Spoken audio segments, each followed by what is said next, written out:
এজনে কৈছে ঠেলি দিওঁ নেকি, এজনে কৈছে ঠেলি নিদিব দেই। হয়, ঠেলি দিওঁ নেকি বুলি কোনে কৈছিল? ঠেলি দিওঁ সেই নেকি? আছাম এছ'চিয়েশ্যনত থকা মানুহে তেওঁ তাতে ফুৰিব গৈছিল, কিবা গৈছিল, সেইটো মই ক'ব নোৱাৰোঁ। কিন্তু মোক কোৱা হৈ গৈছিল দাদাই গান গাব, মই দাদাৰ লগত সংগী হিচাপে গৈছিলোঁ বজাবলৈ এজ এ মিউজিচিয়ান। আপুনি কি ভাবে, আপোনাৰ মতামতটো আপুনি কি ভাবে আচলতে? সেইখিনি চাগে পানীটো সোমাই গ'ল চাগে, তেতিয়া উশাহ বন্ধ হৈ গৈছিল চাগে, সেইকাৰণে আস্তে আস্তে নীলা পৰি আহিছে, সেইকাৰণে গৰম কৰি আছিলোঁ, পানী সোমাই গৈছিল চাগে। কিন্তু আপুনি কোৱা মতে খুব ইনষ্টেণ্ট হৈছে বস্তুটো, ইনষ্টেণ্ট হওঁতে ইমান সহজে এইটো বস্তু ইনষ্টেণ্ট মানে তেওঁ পানীত তেওঁক মই যেতিয়া ধৰিছোঁ, ফেনটো ওলাইছে, বমিটো কৰিছে, তাৰ পিছৰ পৰা নাওখন লাওঁতে মই কৈছোঁ নহয় 7 পৰা 10 মিনিট লাগিছে, তাৰপিছত তাতে 10 মিনিট 15 মিনিট আমি মানে অলমষ্ট 20 মিনিটৰ পিছত নীলা পৰি গৈছে। এনেকৈ উইকনেছ অৱস্থাত যদি ইয়াতে এনেকৈ, ছিংগাপুৰ নহয় ইয়াতো যদি এনেকৈ অকণমান ৰেষ্ট নলয়, নাখাই নবৈ এনেকৈ থাকে, ডেফিনেটলি এনেকুৱা এটা ইনচিডেণ্ট হ'ল হয়। কিন্তু অসমত থকা হ'লে নাখাই নবৈ নাথাকিলেহেঁতেন। বাৰে বাৰে ফ্ৰিকুৱেণ্টলি যেনেকৈ হস্পিটেল দাদাই চিজাৰ এটেক হয়, আজি কিবা হয়, হস্পিটেল এডমিট হৈ থাকে, সেই মানুহটোক ৰেষ্টৰে দৰকাৰ আছিল, মোৰ পাৰ্চনেলি কোৱা কথাটো। সেইকাৰণে তেওঁক ৰেষ্ট নিদি পেলাই যদি নন ষ্টপ কাম কৰি থকা যায়, তেতিয়া তেওঁ কোনোবা মুহূৰ্তত ডক্টৰবিলাকে কোৱা কথাবিলাক শুনিছোঁ যে কোনোবা মুহূৰ্তত কলেপছ হৈ যাব পাৰে। এতিয়া সিদ্ধাৰ্থক মই সুধিলোঁ মই এতিয়া ক'ত যাম, কৈছে আপুনি যাব নোৱাৰে, আপুনি দিল্লীতে থাকিব লাগিব, নহ'লে শ্বিলং যাব লাগিব। মই কৈছোঁ মই কিয় শ্বিলং যাম, কিয় দিল্লীত থাকিম, কাৰণ মোৰ হাতত টিকেট নাই, পইচাও নাই, একো নাই, চব কৰ্ডিনেশ্যনটো মেনেজমেণ্টৰ আণ্ডাৰত, মইতো পাৰ্চনেলি যোৱা নাই। এতিয়া তেওঁ ক'লে নাজানো আপোনাৰ তাতে গ'লে ৰিক্স আছে, অমুক আছে। মই কৈছোঁ মই নামানো, মই যাম, মোক কিবা এটা কৰি দে, যে মই একো কৰিব নোৱাৰোঁ। শেখৰ দা, প্ৰথমে সত্যলৈ স্বাগতম জনাইছোঁ, আৰু আমি বহুত কথা একো নাপাতো, ডাইৰেক্টলি সুধিব বিচাৰিছোঁ, আপুনি নিসংকোচে আপোনাৰ মনত যি আছে আপুনি কওক, নিসংকোচে ক'ব। আৰু যি মই সংবাদকৰ্মী হিচাপে আপোনাৰ ওচৰলৈ অহা নাই, কিয়নো ময়ো এগৰাকী জুবিন অনুৰাগী, আৰু আজি সৰু সজাত যিটো অৱস্থা আপুনি যদি চাইছে, আপুনি দেখিছেই, গোটেই লাখ লাখ কোটি কোটি অনুৰাগী ওলাই আহিছে, এই প্ৰখৰ ৰ'দতো আছে। গতিকে মই আজি সংবাদ মাধ্যম হিচাপে নহয়, মই অনুৰাগী হিচাপে আপোনাৰ লগত কথা পাতিব বিচাৰিছোঁ, যিহেতু অসমৰ সম্পদ শেষ হৈ গ'ল, আৰু আপোনালোকৰ লগতে জুবিন দা গৈছিলে, আৰু আপোনাক কোৱাও শুনিছোঁ যে আপুনি কেৱল মাত্ৰ মিউজিকৰ কথাখিনিহে গম পায়, তাৰ বাহিৰে আপুনি একো গম নাপায়। গতিকে সমগ্ৰ ঘটনাটো কিন্তু অকণমান হ'লেও আমি আপোনাৰ পৰা জানিব বিচাৰিম। হয়, মই তাতে মই পানীৰ পৰা ক'ম নে, মানে মই ক'ৰ পৰা ক'ম? যেতিয়াৰ পৰা আপোনাৰ প্ৰথম, যিহেতু তেখেতে অসম এৰি যোৱাৰ পৰা আকৌ অসমত সেই নশ্বৰতে অহালৈকে আপুনি যিমানখিনি আপুনি ক'ব পাৰে। 17 তাৰিখে গৈছিলোঁ, 8টা বজাত ফ্লাইট আছিল, আমি গ'লোঁ 17 তাৰিখে গৈ 17 তাৰিখে আমি পালোঁ ছিংগাপুৰ। সেইদিনাখন আমি ক'তো বাহিৰত ওলোৱা নাই, তাতে আছিলোঁ, তাতে ডিনাৰ কৰি থাকিলোঁ। পিছদিনাখন 18 তাৰিখে দিনত ক'তো ওলোৱা নাই, ইভিনিং আমি ছাইডত ৰেষ্টুৰেণ্ট এখনত যাই পেলাই ডিনাৰ কৰিলোঁ, কৰি তাতে সেই গান চানো হ'ল, তাতে দাদাইও গালে। সেইটো বস্তু মই অতনুদাকলৈও পঠাইছিলোঁ, দাদাই কৈছিলে অতনুদাক দিবলৈ যে এইটো প্ৰথমে তাক দে, ভাইৰেল কৰিব, আৰু তাত লিখি দে 31 অক্টোবৰত ৰৈ ৰৈ বিনালে ৰিলিজ হ'ব। তাৰপিছত দাদাই কিবা কিবি এক্টিভিটিজ অলপ হ'ল, সেইখিনিও আমি ভিডিঅ' কৰিলোঁ, অতনুদাকে দিছোঁ। তাৰপিছত তাৰ পৰা আহিলোঁ, 11-12মান বাজিল, ৰাতি শুলোঁ হোটেলত। পিছদিনাখন প্লেন 19 তাৰিখ প্লেন আছিল ইয়াকত উঠি ট্ৰেভেল কৰা। তাতে সেইবিলাক কোনে মেনেজ কৰে, কি কৰে, সেইবিলাক মোৰ লগত কোনো ধৰণৰ কৰ্ডিনেশ্যন নহয়, আমাক যিটো কয় আমি সেইটোকে কৰোঁ।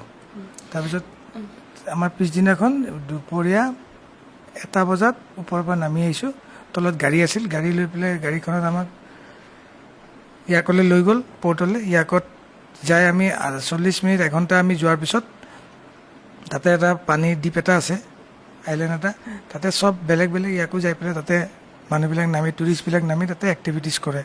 তাতে আমিও চবেই যিটো নামিছে আমিও নামিছোঁ, নামি পেলাই দাদাও নামিলে, এবাৰ সাঁতুৰি আহি ওপৰত উঠিল, বহিল।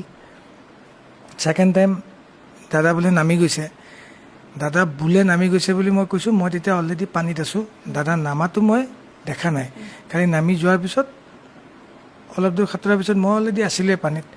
তেতিয়া কোনোবা এজনে ওপৰৰ পৰা ক'লে যে দাদাই জেকেট পিন্ধি যোৱা নাই, দাদা এনেই গৈছে। কিন্তু প্ৰথমবাৰ জেকেট পিন্ধি নামিছে, তেতিয়া মোক চাগে আপোনালোকে ভিডিঅ'টোত দেখা পাইছে, মই অৰেঞ্জ কালাৰ বেডখনত বহি আছোঁ পানীত, মই সাঁতুৰি থকা নাই তেতিয়া। তাৰপিছত মই চাই ল'লোঁ দাদাই কেনেকৈ সাঁতুৰে, কি কৰে, মোৰ অভিজ্ঞতা নাই। পিছৰবাৰ মই সাঁতুৰি আছোঁ, সাঁতুৰি মানে চুইং কৰি আছোঁ, ফ্ল' কৰি আছোঁ। তেতিয়া দাদা নামি গ'ল, তেতিয়া ক'লে যে দাদা জেকেট নিপিন্ধাকৈ গৈছে। তেতিয়া মই চালোঁ হয় দাদা জেকেট নিপিন্ধাকৈ আহিছে। তেতিয়া মই দাদাক দূৰৰ পৰাই, মই অলপ দূৰত আছিলোঁ, মই চিঞৰিছোঁ নালাগে আহিব ইফালে আহিব নালাগে, বিকজ ইয়াতে ইমান দূৰ বুকুত কষ্ট হয় সাঁতুৰিলে, সেইকাৰণে মই বোলো নালাগে আহিব। নাই দাদাই কাৰো কথা নুশুনে, আহি আছে।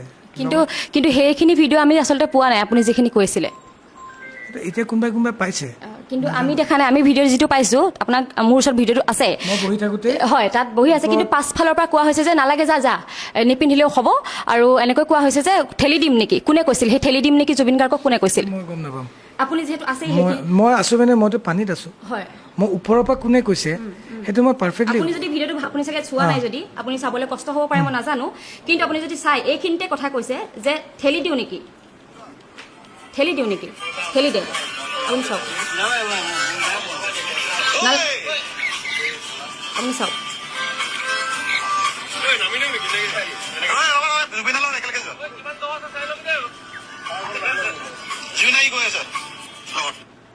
অ'কে, এইকেইজনৰ ভইচটো যোনটো হৈছে, হয়। এইজন আছাম এছ'চিয়েশ্যনত থকা মানুহ। অ'কে ঠিক আছে, এয়া ঠেলি দিওঁ নেকি, এইটো ওলাই চাওক, শুনিব দেই।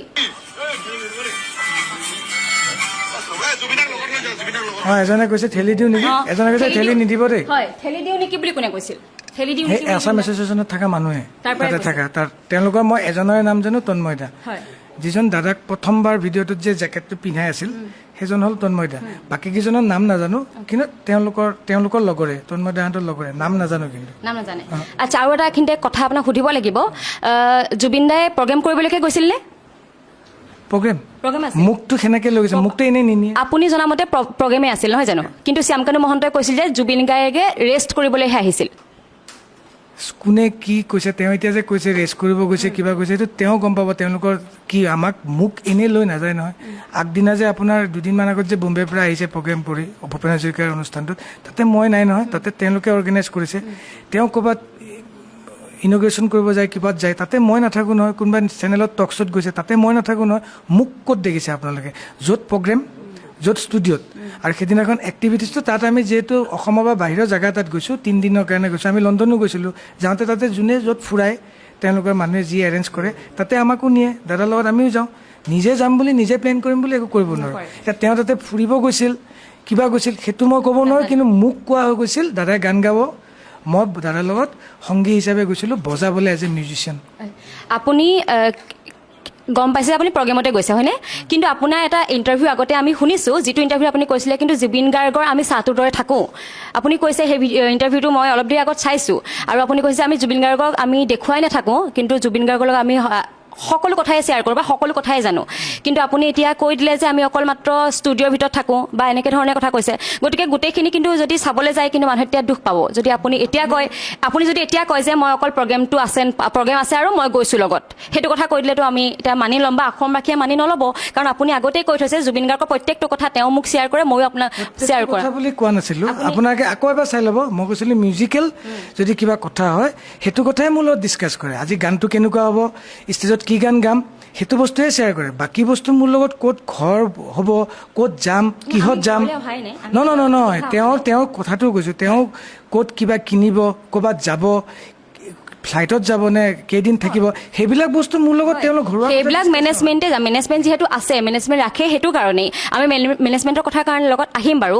কিন্তু প্ৰগ্ৰেম কৰিবলৈ গৈছিলে, যিহেতু প্ৰগ্ৰেম কৰি তেওঁ নিথৰ কথাহে কয় যে গান তাতে কি গাব। মই অকলে গৈ আছোঁ, দাদাক মই সুধিছোঁ, মই অকলে নাই, বেলেগ নালাগে, আমি তাতে এনেও 3 দিন আগতে গৈ আছোঁ, তাতে তই টাইম পাবি, মই কি গান গাম তোক কৈ দিম, তাতে তই চাই ল'বি, তই কিবৰ্ড মিডিটো লৈ ল, তাতে মই চাই ল'ম।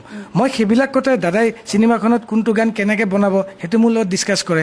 কোনটো গান কেতিয়া ৰেকৰ্ড কৰিম, কোনটো গানত কোনে বজাব, কোনে গাব, সেইবিলাক পাৰ্চনেল কথা মোৰ লগত ডিছকাছ কৰে, অকল মিউজিক ৰিলেটেড। বাকী কথাত মোৰ লগত ডিছকাছ। আপুনি কিন্তু ফেমিলিৰ নিচিনাকৈ বুলি একদম ফেমিলিৰ নিচিনাকৈ চব কথা কৈছে। ফেমিলিৰ নিচিনা, মই সেইকাৰণে কৈছোঁ ফেমিলিৰ নিচিনা। মোৰ ঘৰতো আহে, খালি বাকী তেওঁ মোৰ ঘৰত আহিলেও, মোৰ ঘৰত মই তেওঁক লৈ অনা নাই, তেওঁ নিজে আহিছে, লগত PSO থাকে। মোৰ ঘৰৰ পৰা যাওঁতেও উইথ PSO উইথ ড্ৰাইভাৰে যায়। এবাৰ কিয় PSO নগ'লে সেইটোতো মই গম নাপাম। আমাৰ ইয়াত প্ৰগ্ৰেম হ'লে য'ত যাওঁ PSO যায়। কলিকতালৈ শ্ব' কৰিব গ'লেও মাজে মধ্যমে যায়, কেতিয়াবা নাযায়। যাব লাগিছিল। আৰু তেখেতৰ যথেষ্ট অসুস্থ আছিল, সেইটো কথা ডক্টৰ ময়ো কৈছোঁ। ময়ো তাৰ দুদিন আগত দাদাৰ লগত নিজে ৰেকৰ্ডিং কৰি আছিলোঁ, দাদাই গানেই গাব পৰা নাই, মানে বহুত অসুস্থ হৈ আছিল, উইক হৈ আছিল। তো সেইটো ক্ষেত্ৰত আমি 17 তাৰিখ গৈছোঁ, 16 তাৰিখ ৰেকৰ্ডিং আছিল, মই কেঞ্চেল কৰিছোঁ ষ্টুডিঅ'ত, বিকজ দাদা আজি ৰেষ্ট ল'লে 17 তাৰিখ যাব পাৰিব। 15 তাৰিখে লাষ্ট কাম কৰিছোঁ। তেওঁ অসুস্থ থকাটো আজি নহয়, সেইটো মই আজি 6 মাহৰ পৰা দেখিয়ে আছোঁ তেওঁ অলপ অসুস্থ। তাৰ কাৰণে মই কৈছোঁ চবকে যে আকৌ ইমান দূৰ প্ৰগ্ৰেম কৰিব যোৱাটো, তেতিয়া চবেই চবেই মিনছ কি আমাৰ মেনেজমেণ্টে হওক বাকী হওক চবেই কোৱা গ'ল যে এইটোতো আমি অন ৰোড ট্ৰেভেল কৰিব নালাগে, এইটো আমি ফ্লাইটত যাব অকণমান। সেইকাৰণে তাতে যাই পেলাই দাদাই কৈছে তাতে যাই ৰেষ্ট ল'ম, 3 দিন এডভান্স যাই আছোঁ, যায়ে মোৰ প্ৰগ্ৰেম কৰিব নালাগে। মই কি কৰিব গৈ আছোঁ, তই নগ'লে মই কেনেকৈ গান গাম, তই গানৰ তই এইটো চাব লাগিব নহয়। মই কি গাব কওক, সেই নাজানো, তাতে যাম চাই ল'ম, তই বস্তুখিনি লৈ ল। মই এতিয়া কি ইনষ্ট্ৰুমেণ্ট নিম, ইনষ্ট্ৰুমেণ্ট নিলে ৱেইট বেছি হয়। মই অকল লেপটপটো সৰু মিডি কীবৰ্ডখন চাউণ্ড কাৰ্ডখন ট্ৰেকত দিলেও দাদা ট্ৰেকত গাব নোৱাৰে, মাজত ৰখি দিয়ে। চ' মই চেম্পলিং কৰিব লাগিব, যোনে গম পাব। মই এবিলটন লাইভটো লৈ যায়, তাতে মই এইবিলাক ইনষ্টল কৰি তাতে মই ৰেডি কৰি আছিলোঁ, আৰু মোৰ বেলেগ নাই তাতে। এতিয়া কোনে কেনেকৈ এৰেঞ্জ কৰিছে, আচলতে কেইটা গান গাব, অনুষ্ঠানটো কিহৰ ওপৰত ডেডিকেটেড, একো নাজানে। একো নাই। মোক দাদা যেতিয়া উঠিব তেতিয়া মই বজাম। আপুনি অকল অনুষ্ঠান কৰিবলৈকে গৈছিল, আপোনাক লৈ যোৱা হৈছিল, সকলোখিনি ব্যৱস্থা কৰি দিয়া হৈছিল, আৰু তাত থকা খোৱা ব্যৱস্থাখিনি কেনেকুৱা হৈছিল? থকা খোৱা ব্যৱস্থাটো আমাৰ হোটেল এখন দিছিল। হোটেলখনতে দাদাৰ এটা ফ্ল'ৰত মোৰ লগত সিদ্ধাৰ্থ আছিলে, ৰুমত শ্বেয়াৰ কৰি, সন্দীপন বেলেগ এটা ৰুমত। পেন পেচিফিক বুলি হোটেল এখন আছিল, তাৰ সন্মুখতে কনভেনশ্যন হলত শ্ব' আছিল বুলি জানো। বাছ সেইখিনি। আৰু যিহেতু আপুনি কৈছে যে যিহেতু সাঁতুৰিবলৈ যোৱাৰ পাছত জুবিন দাক আপুনি যেতিয়া অচেতন অৱস্থাত দেখিছিলে বা তেওঁ পৰি গৈছিলে, তেতিয়া ওঠখন আৰু আঙুলি এটা নীলা হৈ গৈছে আপুনি কৈছে। এইটো উঠি অহাৰ পিছত ইমান সোনকালে মানুহ এজনৰ ওঠখন আৰু আঙুলিটো কেনেকৈ নীলা হ'ব পাৰে? আমিতো এনেকুৱা ধৰণৰ মৃত্যু বহুত দেখিছোঁ, যি পানীত ডুবি।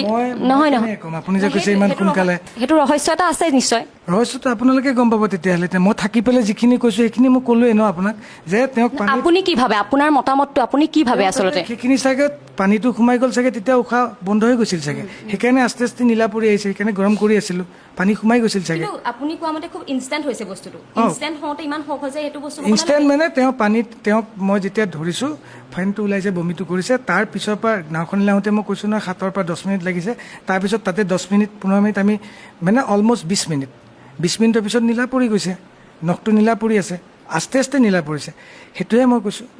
তাৰপিছত CPR দি আছে, ছাপৰ্ট কৰি আছে। তাৰ পাছৰখিনি কথা কওকচোন। CPR দি আছে, ছাপৰ্ট তেওঁলোকে কৰি আছে, নাই হোৱা আধা ঘণ্টা তেনেকৈ দিয়া গ'ল। তাৰপিছত পৰ্টত আহিলে, পৰ্টতে টানিলে, তাৰ পৰা আকৌ এক্সট্ৰা মেডিকেল টীম আহিল, তেওঁলোকে কিবা মেচিন চেচিন লৈও CPR দিলে। মানে অলমষ্ট গোটেই হেৰিটোত 1 ঘণ্টাৰ পৰা 1 ঘণ্টা 20 মিনিটমান হৈছে তেওঁ উঠি অহাৰ পৰা, পানীৰ পৰা। তাৰপিছত তেওঁলোকে হস্পিটেল লৈ গ'ল। হস্পিটেলত যোৱাৰ পিছত 1 ঘণ্টামান পিছত আমাক খবৰ দিছে তেওঁ আৰু নাই। আৰু যেতিয়া তেওঁ নাই বুলি গম পাইছিল, তাৰ পাছৰ পৰা আপোনালোকে কি কৰিছিল? আপোনালোকে কি কৰিব পাৰিছিল সেইটো সময়ত? আপোনালোকে কেনেকৈ তেওঁক চাব পাৰিছিল নে নাই পোৱা নে কি হৈছিল? চাব পোৱা নাই, পিছদিনা পাইছোঁ। আৰু যিহেতু আৰু এটা কথা সুধোঁ, আপুনি অকণমান আগতে ক'লে যে ফ্লাইটত আমি একেলগে আহিছিলোঁ, কিন্তু সেইটো কথা আপুনি গম পোৱা নাছিল? হয়, গম পোৱা নাছিলোঁ।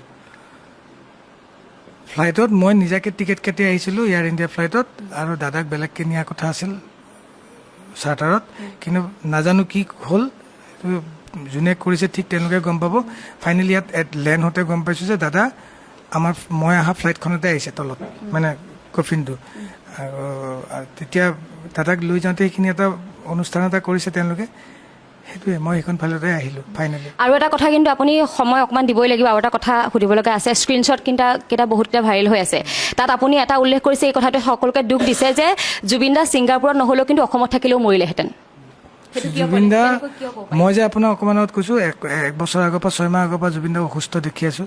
জুবিন দা যদি এই অসুস্থ অৱস্থাত, এনেকৈ উইকনেছ অৱস্থাত যদি ইয়াতে এনেকৈ, ছিংগাপুৰ নহয় ইয়াতো যদি এনেকৈ অকণমান ৰেষ্ট নলয়, নাখাই নবৈ এনেকৈ থাকে, ডেফিনেটলি এনেকুৱা এটা ইনচিডেণ্ট হ'ল হয়। কিন্তু অসমত থকা হ'লে নাখাই নবৈ নাথাকিলেহেঁতেন। আপুনি কেনেকৈ গম পাইছে? কিয় তেওঁৰ অসমত এইটো, শুনক, আপুনি মোক কুৱেশ্যনটো এইটো নকৰিব, কাৰণ এইটো কাৰণে কৈছোঁ, অসমত তেওঁৰ এটা ছিকিউৰিটি আছে, অসমত গৰিমা বৌ আছে, কিন্তু ছিংগাপুৰত গৰিমা বৌ নাছিল, তেওঁৰ ছিকিউৰিটি নাছিল, হয়নে নহয়? ষ্টুডিঅ'ত যিটো পাইছোঁ, ষ্টুডিঅ'ত থাকোঁতে তাতে গৰিমা বৌ নাথাকে, তাতে PSO থাকে আৰু জুবিন দাহে থাকে। তাতে ময়ো নাথাকোঁ, মই ষ্টুডিঅ'ত কাম কৰা সময়খিনিত থাকোঁ। আমাৰ মানুহখিনি যিয়ে লগ পাই জুবিন দাক তাতে থাকে। মই যে আপোনাক ক'লোঁ দাদা উইকনেছ দেখিছোঁ, ইয়াতে মই উইকনেছ দেখিছোঁ, সেইকাৰণে মই কৈছোঁ দাদাক বাৰে বাৰে কওঁ যে দাদা অলপ খাব, শুব। সেইখিনি তেওঁৰ লগত যোনকেইজন PSO থাকিব তেওঁলোকে গম পাব। মই যে ইয়াক মেছেজটো দিছিলোঁ পাৰ্চনেলি, দাদা তাত নহয় ইয়াতো হ'ল হয়। এনেকৈ যদি কণ্টিনিউ দাদা ৰেষ্ট নোলোৱাকৈ থাকে, তেতিয়াহ'লে হয়তো চাগে ইয়াতো হ'ল হয়। বাৰে বাৰে দাদা ইমান তাৎক্ষণিক নহ'লহেঁতেন চাগে, নিশ্চয় তাৎক্ষণিক কেতিয়াও নহয়, কিন্তু বাৰে বাৰে ফ্ৰিকুৱেণ্টলি যেনেকৈ হস্পিটেল দাদাই চিজাৰ এটেক হয়, আজি কিবা হয়, হস্পিটেল এডমিট হৈ থাকে, সেই মানুহটোক ৰেষ্টৰহে দৰকাৰ আছিল। মোৰ পাৰ্চনেলি কোৱা কথাটো সেইকাৰণে তেওঁক ৰেষ্ট নিদি পেলাই যদি নন ষ্টপ কাম কৰি থকা যায় তেতিয়া তেওঁ কোনোবা মুহূৰ্তত ডক্টৰবিলাকে কোৱা কথাবিলাক শুনিছোঁ যে কোনোবা মুহূৰ্তত কলেপছ হৈ যাব পাৰে মই সেইটোৰ ওপৰতে তাক মোৰ পাৰ্চনেলি ঠিক আছে আপুনি